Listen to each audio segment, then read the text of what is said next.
नमस्कार बच्चों, आज हम देखेंगे कक्षा 10 हिंदी मीडियम का हिंदी विषय क्षितिज भाग 2 से 13वां पाठ है मानवीय करुणा की दिव्य चमक। उसको हम आज देखेंगे। इसे लिखा है सर्वेश्वर दयाल सक्सेना ने। तो सबसे पहले हम लेखक का परिचय देखते हैं। सर्वेश्वर दयाल सक्सेना का जन्म सन 1927 में जिला बस्ती उत्तर प्रदेश में हुआ। उनकी उच्च शिक्षा इलाहाबाद विश्वविद्यालय से हुई। वे अध्यापक, आकाशवाणी में सहायक प्रोड्यूसर, दिनमान में उप संपादक और पराग के संपादक रहे। सन 1983 में उनका आकस्मिक निधन हो गया। सर्वेश्वर बहुमुखी प्रतिभा के साहित्यकार थे। वे कवि, कहानीकार, उपन्यासकार, निबंधकार और नाटककार थे। सर्वेश्वर की प्रमुख कृतियाँ हैं काठ की घंटियाँ, कुआनो नदी, जंगल का दर्द, खूंटियों पर टंगे लोग, ये उनके कविता संग्रह है। पागल कुत्तों का मसीहा, सोया हुआ जल उपन्यास है और लड़ाई उनके कहानी संग्रह है और बकरी उनका नाटक संग्रह है। भो भो, खो खो, बतूता का जूता, लाख की नाक, ये इनके बाल साहित्य है। चर्चे और चरखे उनके लेखों का संग्रह है। खूंटियों पर टंगे लोग पर उन्हें साहित्य अकादमी का पुरस्कार मिला है। सर्वेश्वर की पहचान मध्यम वर्गीय आकांक्षाओं के लेखक के रूप में की जाती है। मध्यम वर्गीय जीवन की महत्वाकांक्षाओं, सपनों, संघर्ष, शोषण, हताशा और कुंठा का चित्रण उनके साहित्य में मिलता है। सर्वेश्वर जी स्तंभकार थे और चर्चे और चरखे नाम से दिनमान में जो स्तंभ लिखते थे उसमें बेबाक सच कहने का साहस दिखता है। उनकी अभिव्यक्ति में सहजता और स्वाभाविकता भी देखने को मिलती है। यहाँ पर हमने उनका परिचय देखा। अब पाठ का जो प्रवेश है वो देखते हैं कि यहाँ पर इस पाठ में उन्होंने क्या बताया है। ये जो पाठ है ये एक संस्मरण है, जिसे संस्मरण लेखक ने हमें यहाँ पर दिया है। संस्मरण स्मृतियों से बनता है और स्मृतियों की विश्वसनीयता उसे महत्वपूर्ण बनाती है।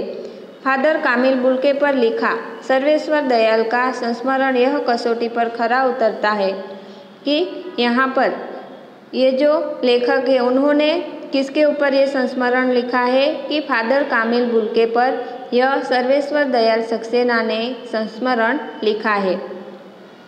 अपने को भारतीय कहने वाले फादर बेल्जियम यानी कि यूरोप में रेम्स चैपल शहर में जो गिरजों, पादरियों, धर्मगुरुओं और संतों की भूमि कही जाती है, परंतु उन्होंने अपनी कर्मभूमि बनाया है भारत को।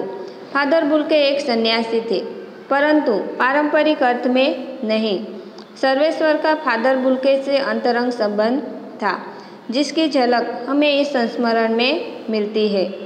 लेखक का मानना है कि जब तक राम कथा है इस विदेशी भारतीय साधु को याद किया जाएगा तथा उन्हें हिंदी भाषा और बोलियों के अगाध प्रेम का उदाहरण भी माना जाएगा। यहाँ पर हमने पाठ का प्रवेश देखा। अब हम आगे यहाँ पर पाठ की शुरुआत करते हैं और पाठ का नाम है मानवीय करुणा की दिव्य चमक। फादर को जहरबाद से नहीं मरना चाहिए था। जिसकी रगों में दूसरों के लिए मिठास भरे अमृत के अतिरिक्त और कुछ नहीं था, उसके लिए इस जहर का विधान क्यों हो। कि लेखक लिखते हैं कि ये जो फादर बुल्के हैं उन्हें जहरबाद से नहीं मरना चाहिए था। ऐसा कहते हैं क्योंकि इसके रगों में दूसरों के लिए मिठास भरे अमृत के अतिरिक्त और कुछ नहीं था। यानी कि ये जो फादर बुल्के हैं वो लोगों के प्रति बहुत ही अपना करुणामय भाव रखते थे। यह सवाल किस ईश्वर से पूछे, प्रभु की आस्था ही जिसका अस्तित्व था। कि अगर ये सवाल पूछना है तो वो किससे हम पूछेंगे कि प्रभु में आस्था ही जिसका अस्तित्व था, ऐसा उनका व्यक्तित्व था। वह देह की इस यातना की परीक्षा उम्र की आखिरी देहरी पर क्यों दे। एक लंबी पादरी के सफ़ेद चोगे से ढकी आकृति सामने है। गोरा रंग, सफ़ेद झाई मारती भूरी दाढ़ी, नीली आंखें, बाहें खोल गले लगाने को आतुर।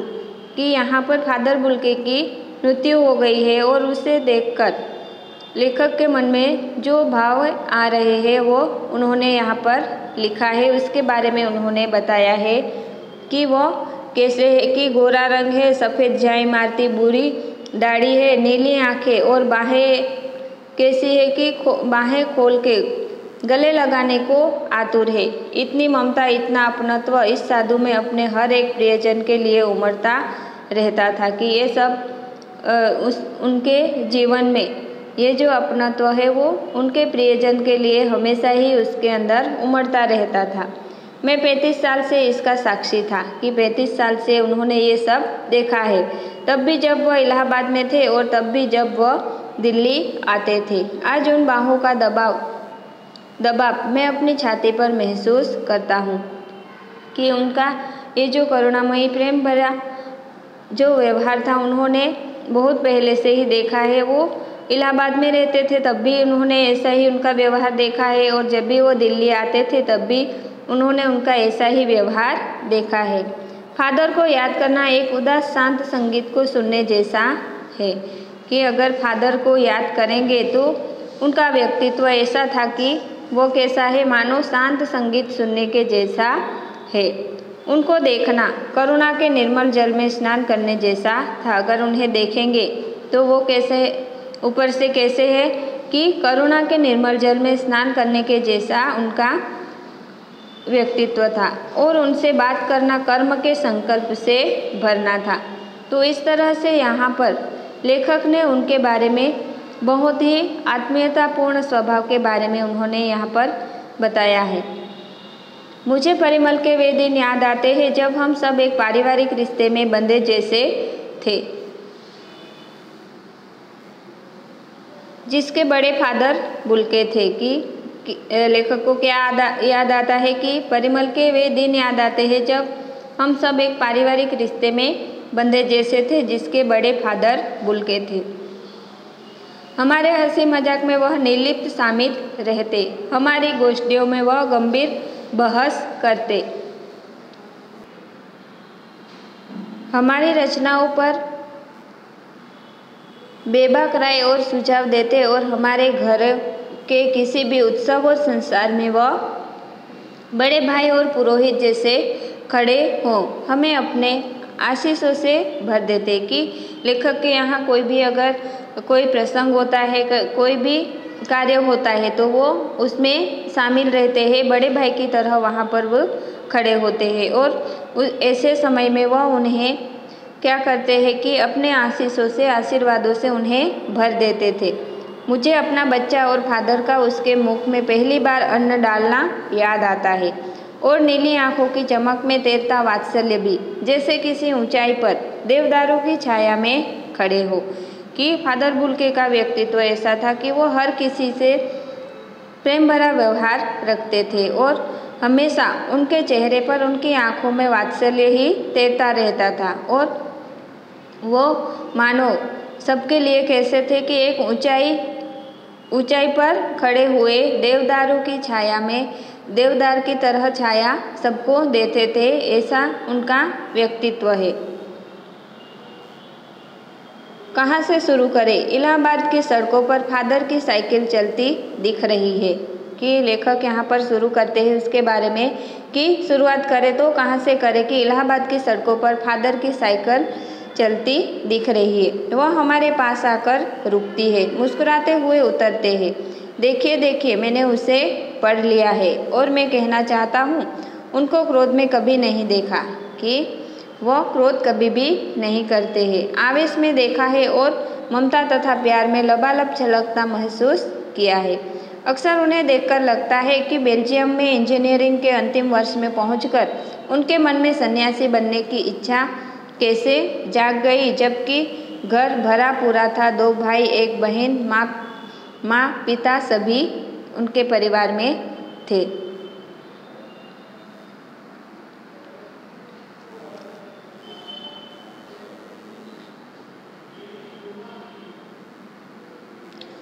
आपको अपने देश की याद आती है? मेरा देश तो अब भारत है।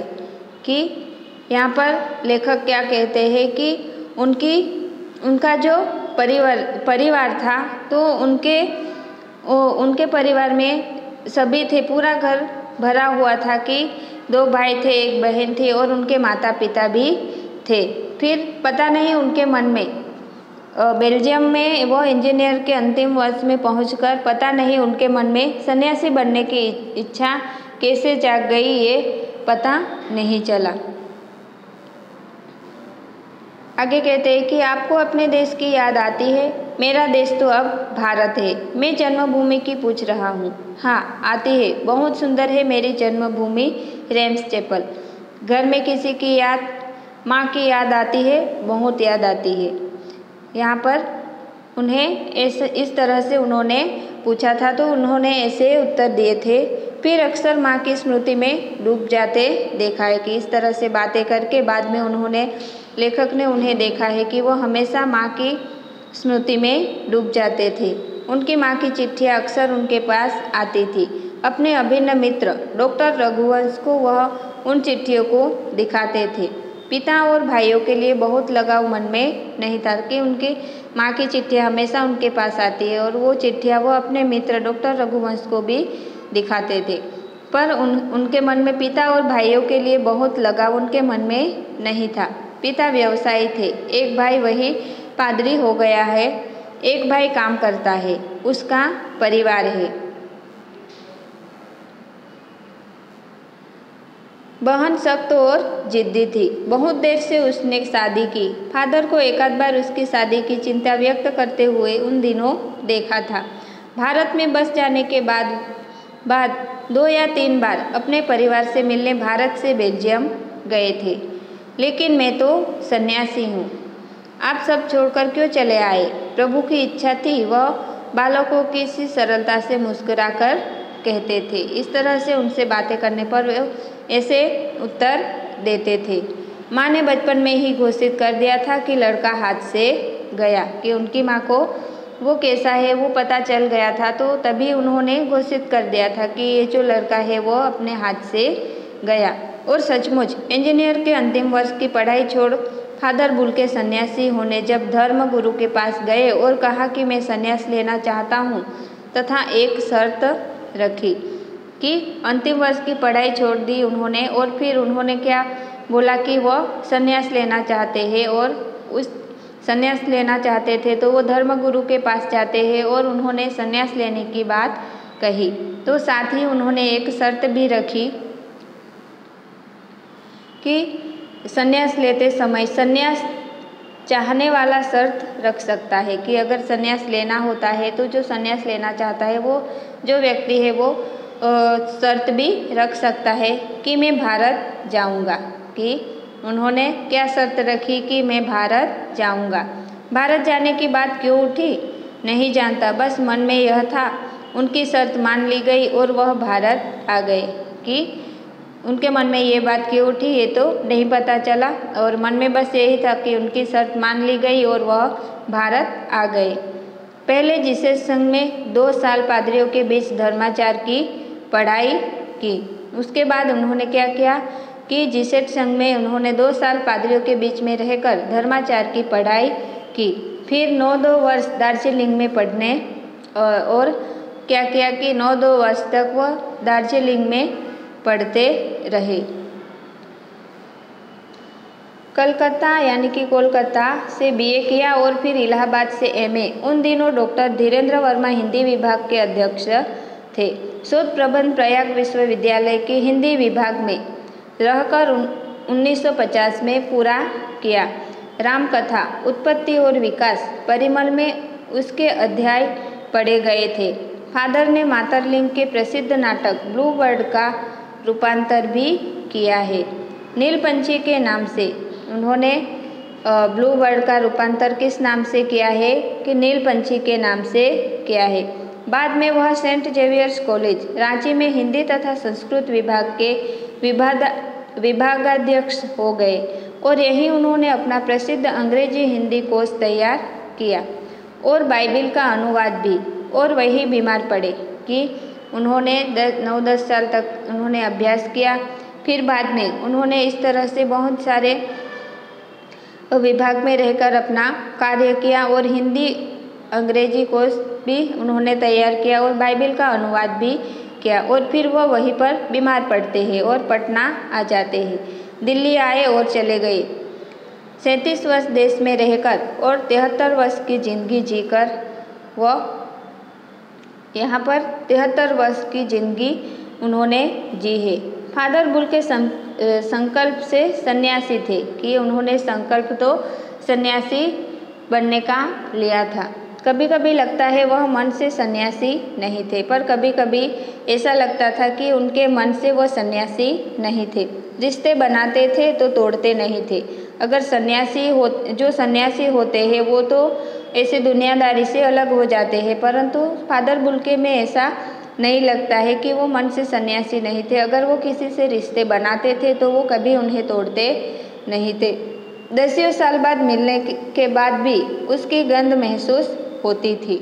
वह जब भी दिल्ली आते जरूर मिलते, खोजकर समय निकालकर गर्मी सर्दी बरसात झेलकर मिलते कि वो दिल्ली आते हैं। जब भी आते हैं वो कहीं से भी खोजकर उन्हें समय निकालकर वो मिलते थे, चाहे गर्मी हो या सर्दी या बरसात झेलकर भी वो उन्हें मिलकर ही जाते थे।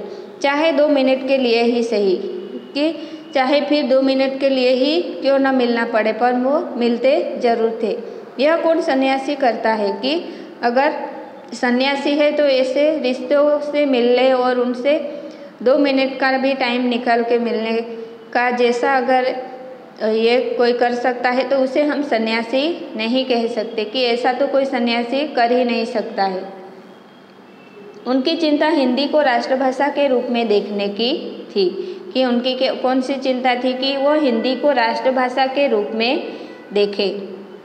हर मन से इसकी तकलीफ बयान करते, इसके लिए अकाट्य तर्क देते।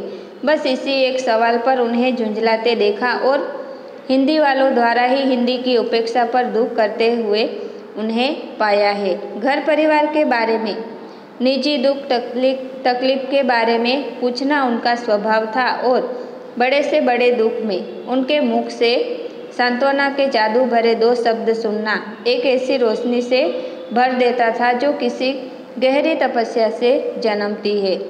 हर मौत दिखाती है जीवन को नई राह। मुझे अपनी पत्नी और पुत्र की मृत्यु याद आ रही है और फादर के शब्दों से झरती विरल शांति भी उन्हें लेखक को याद आती है।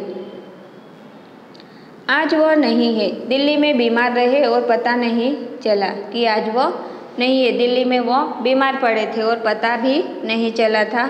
बाहें खोलकर इस बार उन्होंने गले नहीं लगाया, कि वो हर वक्त बाहें खोलकर गले लगाते थे, पर इस बार उन्होंने गले नहीं लगाया। जब देखा तब वे बाहें दोनों हाथों की सूजी उंगलियों को उलझाए ताबूत में जिस्म पर पड़ी थी। जो शांति बरसती थी वह चेहरे पर स्थिर थी, तरलता जम गई थी। वह 18 अगस्त 1982 की सुबह 10 बजे का समय था। दिल्ली में कश्मीरी गेट के निकलसन कब्रगाह में उनका ताबूत एक छोटी सी नीली गाड़ी में से उतारा गया। कुछ पादरी, रघुवंश जी का बेटा और उनके परिजन राजेश्वर सिंह उसे उतार रहे थे। फिर उसे उठाकर एक लंबी सकरी उदास पेड़ों की घनी छांव वाली सड़क के कब्रगाह के आखिरी छोर तक ले जाया गया, जहां धरती की गोद में सुलाने के लिए कब्र अवाक मुंह खोले बैठी थी।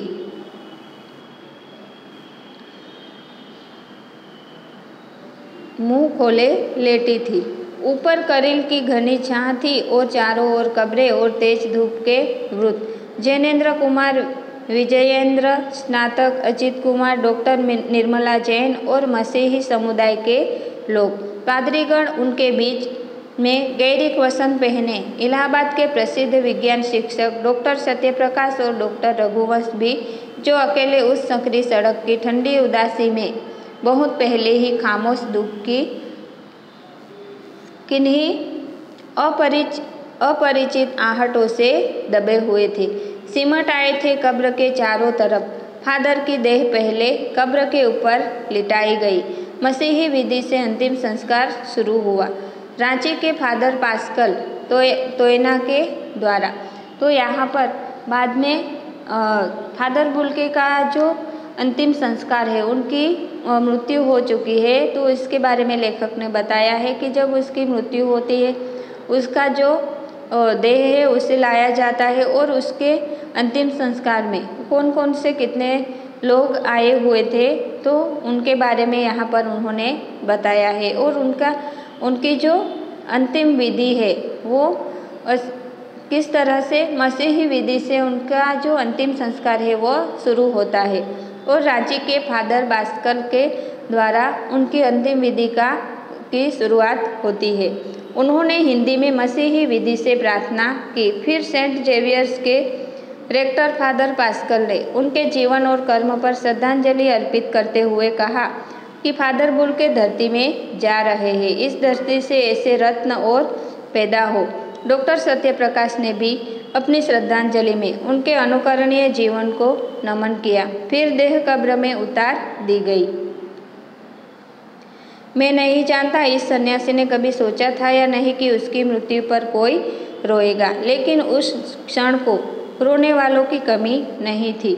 नम आँखों को गिनना स्याही फैलाने जैसा है कि लेखक ने कभी सोचा नहीं था कि इस व्यक्ति की मृत्यु पर लोग रोएंगे और इस तरह से ऐसा होगा, पर यहाँ पर उनके रोने वालों की कमी नहीं थी। सबकी आंखें कैसी थी, नम थी कि उनको अगर गिनने जाएंगे तो पूरा स्याही फैलाने जैसा हो जाएगा।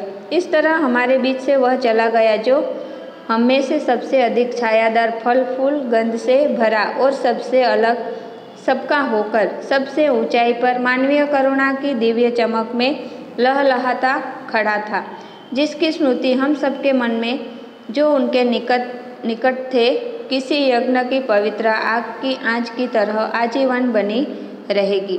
मैं उस पवित्र ज्योति की याद में श्रद्धानत हूँ। तो यहाँ पर इस तरह से फादर बुल्के का अंतिम संस्कार हो जाता है और वो कैसे व्यक्ति थे उसके बारे में हमें यहाँ पर लेखक ने बताया। यहाँ पर यह पाठ पूरा होता है। आप लोगों को अच्छे से पढ़ना है और समझना है। यहाँ पर प्रश्न दिए गए हैं, उसके उत्तर भी आप लोगों को लिखने हैं और यहाँ पर नीचे शब्द के अर्थ दिए हैं, वो भी आप लोगों को पढ़ने हैं और लिखने हैं।